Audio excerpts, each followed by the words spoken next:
Bismillahirrahmanirrahim. Assalamualaikum warahmatullahi wabarakatuh. Alhamdulillahilladzi an'amana bi ni'matil iman wal islam. Wassalatu wassalamu ala nabiyyina Muhammadin wa ala alihi wa ashabihi ajmain. Asyhadu an la ilaha illallah wahdahu la syarikalah rabbul alamin. Wa asyhadu anna Muhammadan Rasulullah sallallahu alaihi wasallam. Amma ba'du. Segala puji bagi Allah seluruh sekalian alam, Zat yang telah memberikan nikmat kepada kita, nikmat iman, nikmat sehat, dan nikmat panjang umur, dan nikmat-nikmat yang lainnya, yang ini semuanya gratis dari Allah Subhanahu wa Ta'ala, agar kita dapat melaksanakan ketaatan kepadanya. Tidak ada tuntutan apa-apa, tidak ada biaya, ya, tidak ada pengeluaran dan lain sebagainya.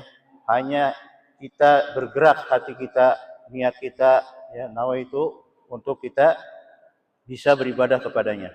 Dan insya Allah dengan kita sampai di sini menjalankan ketaatan kepada Allah, sholat berjamaah pada zuhur ini, mudah-mudahan kita mendapat rahmat ridhonya dan kita diampuni dosa-dosa kita, dibalas amal-amal kita, dan kita dimasukkan ke surganya. Amin ya rabbal alamin.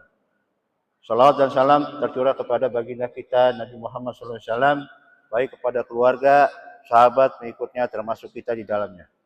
Hadirin jamaah yang dirahmati oleh Allah Subhanahu wa Ta'ala, hari ini saya akan menyampaikan kultum yang insya Allah mungkin sudah disampaikan berkali-kali, berulang-ulang, dan inilah ya watawassaw bil haq watawassaw bis sabr kita, agar kita mengingat kembali.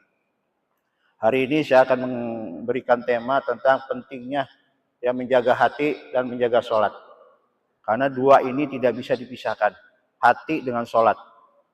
Sama suami istri, pagi, siang, malam, sore, gelap, terang, itu berpasangan. Ternyata kita juga untuk melaksanakan sholat ini ya berpasangan dengan hati kita. Ya, innama amalu bin niat. Dengan niat hati kita yang bersih, insya Allah kita bisa melaksanakan sholat berjamaah. Kenapa di masjid, setiap masjid jamaahnya selalu itu saja? Kenapa setiap di masjid yang kita lihat orangnya itu saja, ya? Kadang-kadang tidak ada penambahan, tidak ada keyakinan bahwa di masjid inilah semua curahan hati kita, ya, keluhan kita, problem kita, masalah kita bisa teratasi dengan kita berjumpa dengan Allah, berjumpanya bertemu muka di hadapan Allah, walaupun kita tidak melihat Allah, tapi Allah melihat kita. Itu yang pertama, ya. Ilustrasi, kalau hati kita kotor, ya, saya ilustrasikan sebagaimana kita kalau pakaian kita kotor, celana kita kotor, baju kita kotor, rumah kita kotor, ya, tempat kita kotor, itu ada niat untuk membersihkan. Kita bersihkan, agar apa? Agar bersih. Hati pun seperti itu. Kalau hatinya bersih, insya Allah kegiatannya menjadi amal soleh, menjadi amal ibadah yang Allah tuntun, mendapat ridho dari Allah, sehingga kita dapat melaksanakan ketaatan kepadanya dan bisa menjauhi segala larangannya. Tapi kalau hatinya sudah kotor, susah, sulit kita untuk melaksanakan ketaatan kepada Allah. Apalagi kita tidak membersihkan hati kita. Ya. Dengan cara apa? Kalau membersihkan rumah dengan modal, membersihkan motor, steam, membersihkan mobil pakai biaya. Ya. Rumah kalau kita mau bagusin lagi, kita cat dan lain sebagainya pakai modal. Tapi membersihkan hati dengan istighfar. Astagfirullah.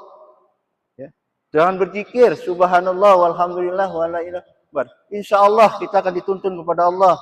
Yang tadinya jadi maksiat, ya, yang tadinya kita lalai, yang tadinya kita lupa, yang tadinya kita segan, malas, insya Allah, Pak. Ya, asal kita lidah kita basah dengan itu, hati kita isi dengan seperti itu. Ya, membersihkan dirinya dengan zikir kepada Allah Subhanahu wa Ta'ala. Termasuk salah satunya perbanyaklah istighfar.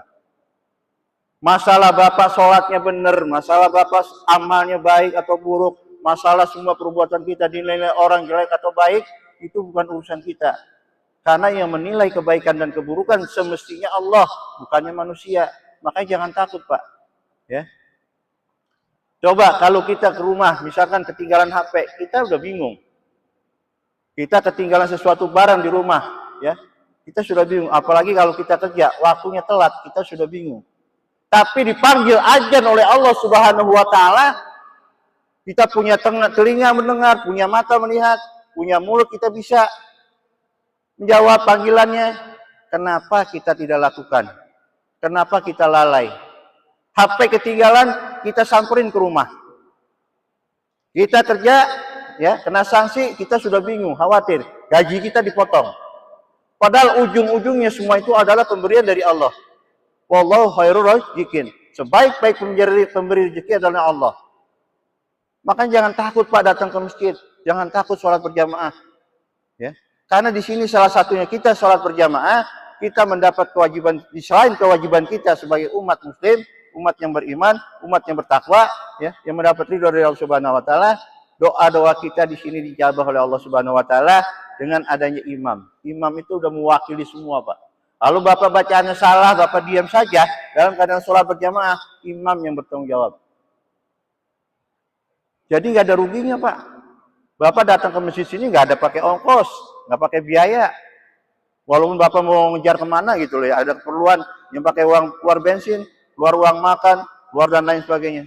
Tapi kalau ke masjid nggak, mau sedekah juga silakan, mau infak juga silakan, mau zakat juga silakan, mau ngasih juga silakan, enggak juga nggak apa-apa. Sayang Pak, masjid fasilitas sekarang nggak kayak dulu. Kalau dulu masjid, maaf Pak, boro-boro ada AC-nya, ada kipasnya. Ya. Tapi banyak jamaahnya. Sekarang fasilitasnya lengkap, enak. Ya, kadang habis sholat begini nih, kalau yang kerja capek bisa tidur, disiapkan tidur. Jangan dilarang Pak, kalau ada apa namanya, ada musafir atau siapa yang tidur di masjid, hanya difasilitasi aja, jangan mengganggu orang sholat. Termasuk WC-nya juga kalau bisa jangan dikunci, karena itu ada pahala besar buat yang donatur yang menyumbang untuk pembangunan masjid ini. Gitu loh Pak, udah enak sekarang, apalagi fabi ayyi ala aerobika tukajiban, apalagi yang kita tidak syukuri dengan nikmat Allah. Di dalam sholat, Bapak tiap hari baca, inna sholati wa nusuki wa mayaya wa mamati lillahi rabbil alamin. Udah diserahin diri kita. Lah kalau Bapak nggak sholat, menyerahin sama siapa? Kalau di sini Bapak ngeluh, insya Allah, ya, 3 Pak kita dijamin sama Allah. Doa kita dikabul langsung, doa kita ditunda, atau doa kita nanti disiapin buat di akhirat. Jadi ada jaminan Pak kalau kita masuk ke masjid. Kalau kita sholat berjamaah, kecuali ada ujur, beda, ada keperluan, safar dan lain sebagainya, itu nggak jadi masalah. Ini enggak. Allah sudah memanggil kita, hayya 'alas sholat, hayya 'alal falah, ayo sholat bareng-bareng berjamaah, kita dapat keuntungan dunia dan akhirat. Yakin itu Pak. Walaupun ada nanti kita keluar dari masjid ini, setelah sholat itu kita diuji oleh Allah. Kalau kita diuji kesenangan, kita bersyukur. Kalau diuji dengan kesedihan, kesusahan, kita bersabar. Aman Pak. Bersihkan hati kita dengan banyak istighfar kepada Allah Subhanahu wa taala. Insya Allah, ya, saya doakan semua yang ada di sini, khususnya umumnya keluarga kita, kaum muslimin muslimat yang belum sadar datang ke masjid, yang belum sadar ya menginjak masjid, jangan sampai nanti datangnya pada saat sudah meninggal, ya, disolatin. Jangan Pak, kalau bisa kita sholat dulu. Persiapan amal kita, persiapan bekal kita buat menuju Allah Subhanahu wa taala. Ya. Inna sholata tanha 'anil fahsya'i wal munkar. Jelas. Sholat itu mencegah perbuatan keji dan munkar. Kalau orang sholat berbuat keji dan munkar, berarti sholatnya belum sempurna. Walaupun belum sempurna, biar salah bacaannya, biar males ini, kalau dia melaksanakan sholat itu nanti Allah yang menilai, bukan kita. Jadi sekali lagi, marilah kita isi masjid kita ini yang sudah ya, bagus, sudah cukup untuk kapasitas yang memang memuaskan, ada AC-nya, ada kipasnya, ya, buat bisa istirahat juga bisa, ada fasilitas tempatnya dan lain sebagainya, buat tadarus juga enak sendirian, muhasabah kepada Allah juga bisa. Jadi sempatkanlah diri Anda, diri kita, termasuk saya ini, mudah-mudahan ya Pak ya, kita berdoa, kita dalam 5 kali sehari bisa masuk ke dalam masjid, ke Baitullah, rumahnya Allah.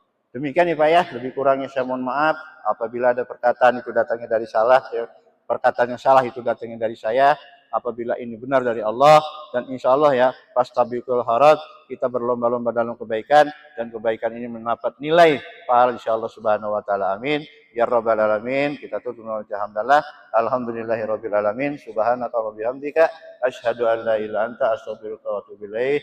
Assalamualaikum warahmatullahi wabarakatuh.